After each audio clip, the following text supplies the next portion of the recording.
يلا بينا بقى نعمل شوية قرص طرية حلوين يتاكلوا أكل وخفاف جدا، وهتاكلي منه لما تقولي بس. يلا بينا بقى على المقادير ونشوف الطريقة بالظبط. طريقة سهلة ما فيهاش أي حاجة. المقادير: معلقة صغيرة بيكنج باودر، معلقة صغيرة مليانة خميرة، معلقة كبيرة سكر.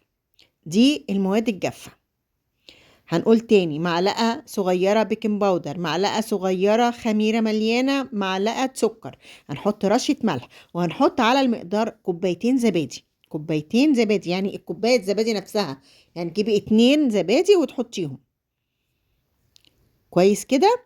زي ما انتوا شايفين انا حاطه كوبايتين، ايها نوع انت تحبيه من الزبادي. هنقلب كل المقادير كده على بعض. هي على فكرة مقاديرها سهلة وطريقها سهلة جدا. هنحط معاها 3/4 كوباية سمنة بلدي. 3/4 كوباية سمنة بلدي.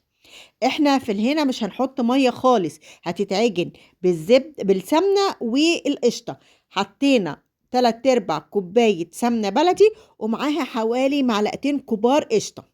كويس. بصوا مش محتاجة مية ازاي، هي الزبادي والسمنة والقشطة هتعجن العجينة بالمنظر ده. مفيش ولا نقطة مية هتتحط للقرص. بصوا عاملة ازاي، هتبقى دسمة وطرية في منتهى الجمال.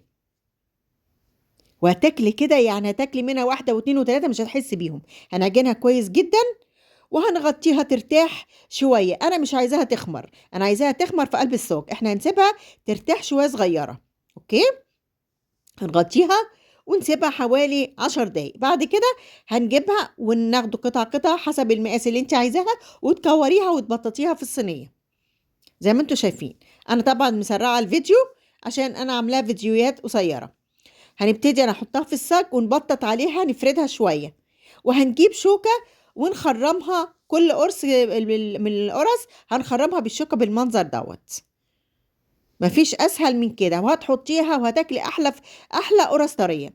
بص انا عملت ازاي، خرمتها كده. هنسيبها بقى تخمر، وهنحطها في درجه حوالي من 180 ل 200 حسب حراره الفرن اللي عندك، وهتطلع بالمنظر الجميل ده. بصوا بتك عليها، بصوا طريه ازاي، بصوا منظرها عامل ازاي. وفعلا هتاكلي قرص هتاكلي منها ياما تقولي بس. فعلا سهلة وطعمة جدا مع كوباية شاي أو كوباية شاي بحليب، وتاكلي وبالهنا والشفا. يلا أمي اعمليه وبالهنا والشفا على قلوبكم، وهتعملي أحلى فطير. هتعمليه وتاكليه من إيدك الحلوة. إيه رأيك بقى؟ مفيش أسهل ولا أحلى من كده. والسلام عليكم ورحمة الله وبركاته.